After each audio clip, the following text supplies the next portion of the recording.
We're going to get into recruiting updates first because this is a big week for Texas. We have, let's see, I think 3 guys this week. I know Khik, Lockett, DJ Sanders. I'm bad at dates off the fly. Nathan Tillman is August 10th. So, yes, that is this week. That is 5 days away. What is that, Friday or Saturday? So, big week. I think Texas has a good shot at 2. The third one I'm not so sure about, but let's get into it. High 4-star, low 5-star, wherever you go, that's what he's going to be ranked. Khik, Lockett announces on the 7th. I will be here. Well, I will say this. I will have a video ready to go. Please check it out. This is a big recruitment for Texas. We have zero, I repeat, wide receivers committed at the University of Texas for next year's class currently, which is crazy to say. I don't know why that is. Well, I do kind of know what that is. Texas went all in on DeCorian Moore, and then once he left, Kelshawn Johnson really didn't feel the love until the end, and then he ended up at A&M. I think we're going to try to flip him, though. Dallas Wilson, who is at Oregon, committed with DeCorian Moore. I think Texas is going to try to flip him. But right now, Khik, Lockett is definitely the forefront of this conversation.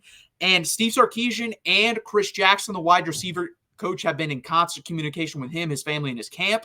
I think this does end up Texas's way. I said a couple months ago when it was Moore, French, and Lockett, to get all 3, I think it was like a 20% chance. To get 2 out of 3, I think it was a 50% chance. To get 1, it's 75%. I think the 75% criteria will be fulfilled on August 7th. I do believe Khik, Lockett will be part of this Texas team going into next year and this recruiting class. 6'1", 6'2" now, I think. Long, rangy, athletic guy. He's not as athletic as DeCorian Moore, but I love the way he gets the ball in the air. I also love the way when he gets the ball, when he's not in the air, on the ground, how he makes moves and gets to the end zone. I really like this guy in this offense. Not as explosive, not as athletic as DeCorian Moore, but in my opinion, I said this a while ago too. I know people are going to say it's just because you didn't get DeCorian Moore. I think he's the best wide receiver out of the 3. I do. And that is not a popular opinion. Wherever you go, it's DeCorian Moore, and I understand that. But from what I've seen, the people that I've seen talk about him, I think he's the best, personally. I could be wrong on that. The others in contention here are A&M, Alabama, LSU, and Florida State. I threw in LSU there. I don't really think they're in contention. I think for Texas, it's going to be either Florida State or A&M. If he wants to stay home, it'll be A&M or Texas. If he wants to get a little bit farther, it'll be Florida State. I think it's close, but I think Texas is leading here. And like I said, he could be the first wide receiver commit for Texas. I think if he does commit, that pushes Texas into that 10 range in recruiting. I think by the end of August, guys, Texas will be probably between 8 and 11 in the recruiting rankings. And that's a good start going into the season. I fully expect this to be a top 7 class when all is said and done. I don't know about top 5. It's going to be very close, though, and it's going to be very interesting if we can get there. Terry to Nebraska, according to an OTF subscriber, your take. Great question, Ronnie. I think it matters. So I'm going to compare this to another recruitment, Jamie French. We heard for the longest time he was not interested in Miami, didn't we? Then he goes and visits Coral Gables and the beautiful facilities have right on the water. You have a lot of money there as well. Obviously they're not Nebraska right on the water in a nice state like that, but they have money. Fantastic fan base, fantastic donors. Matt Rule finally has some traction, in my opinion, in recruiting. Would not shock me. I was here saying that a couple of months ago. Would not shock me. You cannot count out teams like Nebraska, Miami, and A&M. They have a lot of money. They have rabid fan bases, and they're willing to throw it around, especially for someone like a 5-star like Michael Terry. That is rare air for Nebraska these days in recruiting. So it would be great for them if they could get Michael Terry. On top of that, Texas is pitching tight end. We already have Nick Townsend. We have Emory Winston. It's going to be interesting. I do think if Michael Terry ended up at Texas, Emory Winston will not be at Texas. And also where he plays is very important because they are pitching wide receiver, Ronnie. So if he wants to be a wide receiver, he definitely wants to play on the offensive side of the ball. I don't think defense is an option for him anymore.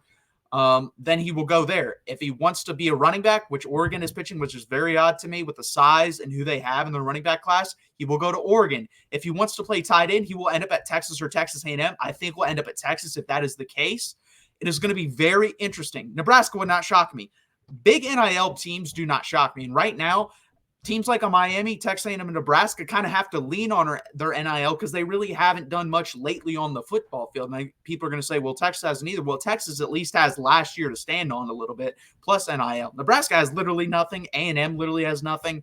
And Florida, Miami, Florida, doesn't have anything. So would it shock me? No. I honestly think it's a coin flip between Texas and Nebraska. Those are the two I would assume he goes to. I know Oregon's in the mix, but I think it'll end up Texas or Nebraska. Fantastic question, Ronnie. Keep them coming. Next up, we are going to talk about DJ Sanders, another big guy. Obviously, Josiah Sharma flipping to Texas helps out. But again, if a guy is willing to commit to Oregon, by the way, when he went to bed, he was going to go to Texas. He woke up, chose Oregon, and then a month later comes back to Texas. It's hard to tell if he's going to stick. So DJ Sanders is still a very important piece. Even with Josiah Sharma, if he's 100% in, it's still an important piece. 6'4", 315 pounds, upper 3-star, lower 4-star, big developmental upside. And you'll see that with a lot of guys on defense, Caleb Chester, Josiah Sharma, DJ Sanders.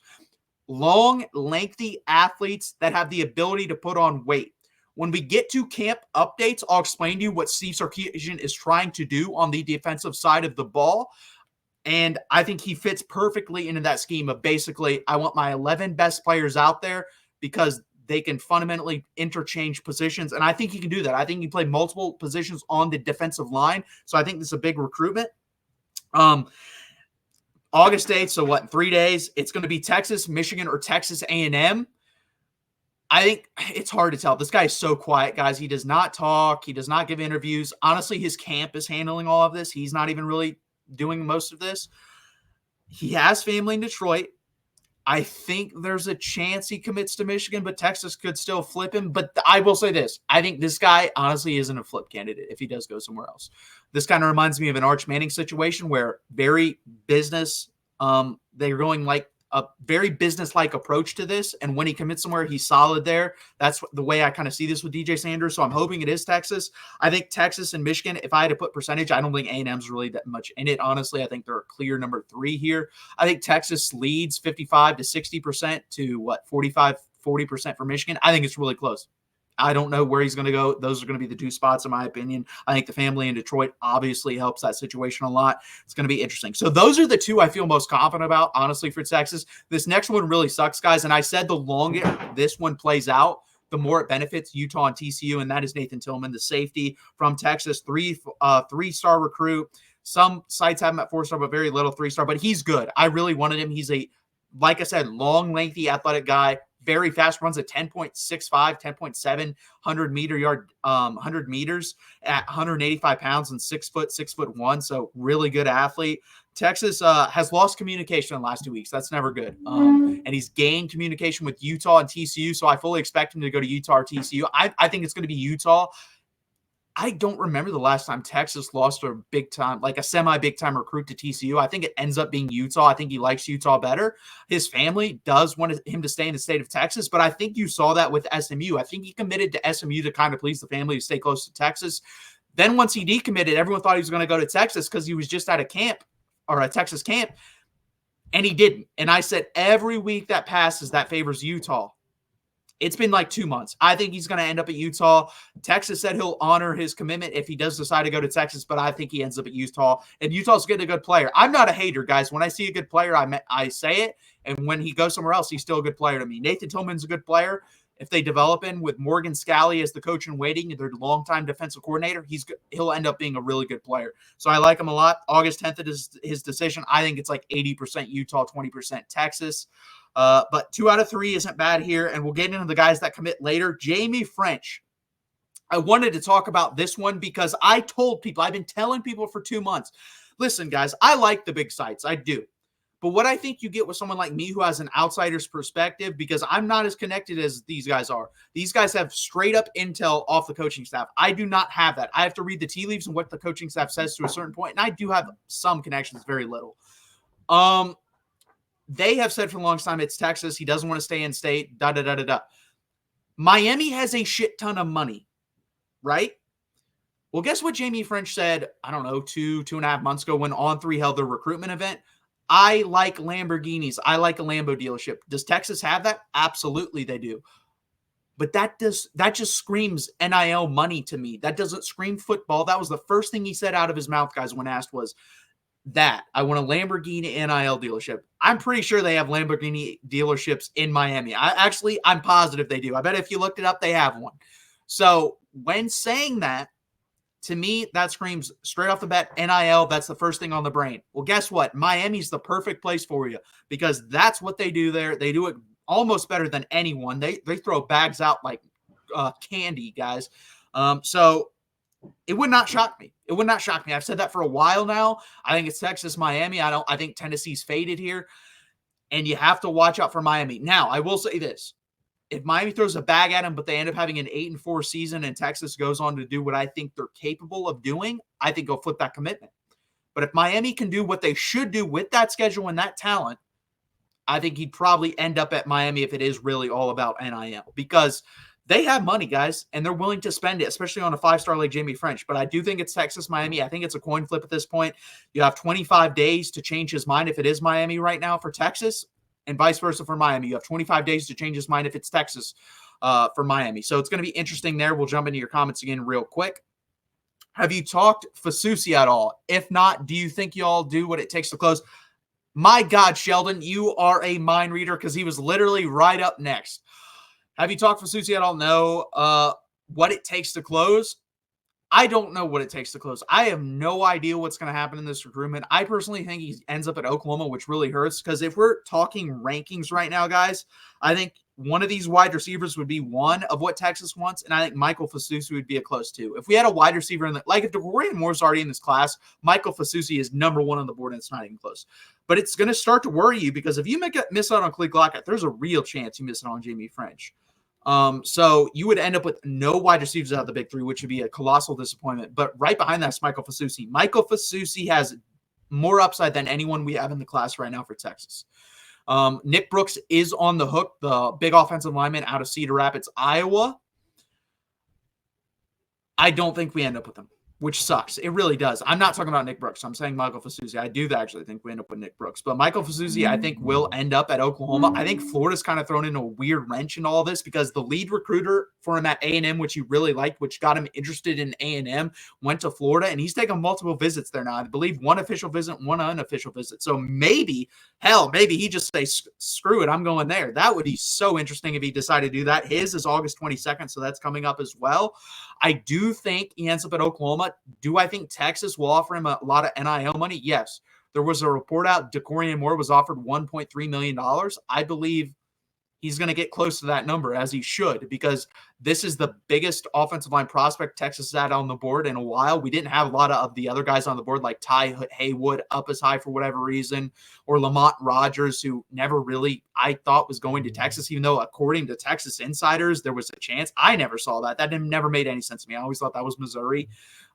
Maybe NIL changes his mind at some point, but I do think Fasusi ends up at Oklahoma, which would really suck for Texas. I know it's close between us, OU, and UT. There just isn't a lot left besides Baba Lowe, and I think he goes to Michigan. I 100% agree with that. The Michigan guys do a great job, and TJ's been saying that for a while. I agree with TJ as well. I think he ends up at Michigan. I think Fasusi does end up at Oklahoma, which is a hell of a pickup for you guys. You guys are doing a really good job on the offensive line recruiting trail. Texas isn't doing as well. And now this class, I will say for Texas, doesn't need to be as good as Oklahoma's, in my opinion, because we have more depth than you guys at the position. But I will say, next year's class, if you miss out on Fasusi and the other guys I mentioned, you got to nail it. It's got to be just as big as the 22 class was, because most of those guys will be gone by the beginning of next year. And they'll definitely be gone by the beginning or the end of next year. So it's going to be hard for Texas. They got to nail down offensive line recruiting next year. They have to. Like, next year's a pivotal offensive line class for Texas. They have to do it, especially if they miss out on Michael Fasusi. Next up, we will have and talk about the last recruiting guy that comes up pretty soon, Jonah Williams, August 24th. This one becomes even more important because I don't think we're going to land Nathan Tillman. Obviously, this guy's a better player right now than Nathan Tillman. This thing is he may never play college football. It's hard for me to believe a guy throws 94, 95 off the mound and decides, you know what, I'd rather go get my head beat in for a living playing football. When you can make, guys, if he turns into a good reliever, he's making $10 to $20 million a year playing baseball. Why would you play football doing that? You'd have to be a very good safety to make that type of money. And do I think he has the capability of being a very good safety? Absolutely I do. But why push yourself when you just push yourself in baseball, make more money, be safer, set your family up for future wealth better, because baseball players make more on average. They do. So I would go play baseball. It'd be nice if Texas does land him and convince him to play at least a year of college football. That'd be really nice because it would be special. He's that type of player. He's a upper 5-star talent. I think it's going to be Texas or Oregon. I do. I don't think A&M plays in here because Schlossnagle leaving and going to Texas. I don't think LSU plays into this.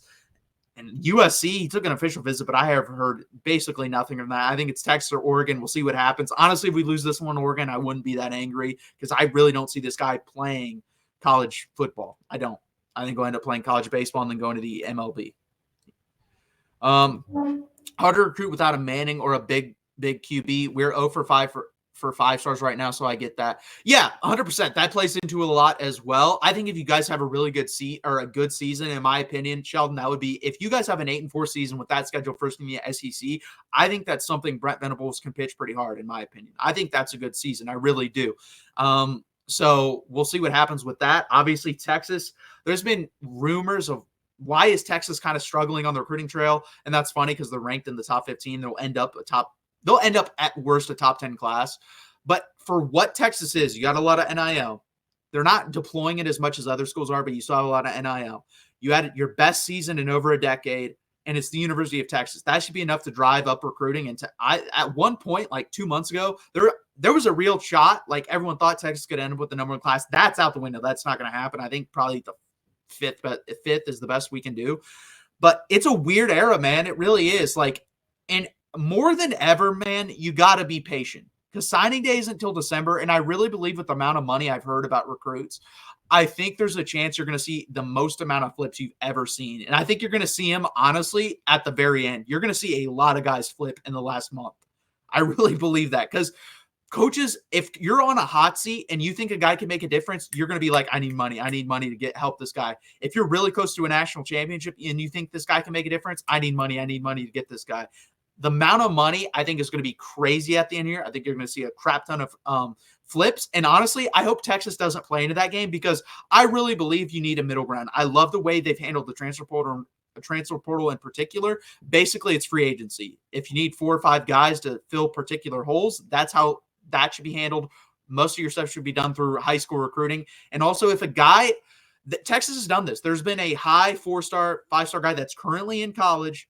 The dad got on the phone, said, we want more money. And Steve Sarkisian and the staff basically hung up and cut off the ties to them and said, we're done. We don't play that game. They kind of did the same thing with Dominic Williams where he made his last rounds of calls and said, I want this to come here. And Texas was like, we're not playing that game. And I 100% agree with that. No one is that important. You can mess up your locker room chemistry. And it shouldn't be about that. If you want to come to the University of Texas, that should be number one. Playing football at University of Texas should be right up there, 1A, 1B.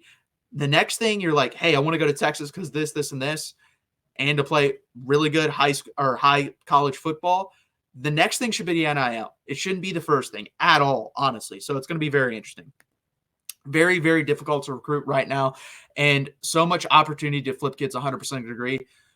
No BS. I think that's the smart move, though. Football has to be first. 100% it does. Because if you get caught up in money, I'm going to tell you right now, one, that's going to be messy because if something happens and it isn't delivered upon, that's going to cause a whole bunch of issues.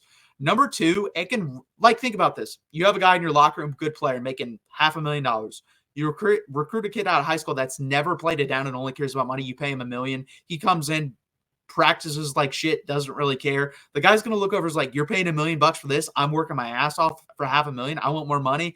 I mean, there's so many different ways this can ruin the dynamic of a team that I disagree with. And I think Texas has done a very good job in this. Now, they are winning with the formula they are currently doing. If they start to lose, then I could see them becoming desperate. I don't see that happening, though. I think the culture is good. We have enough talent.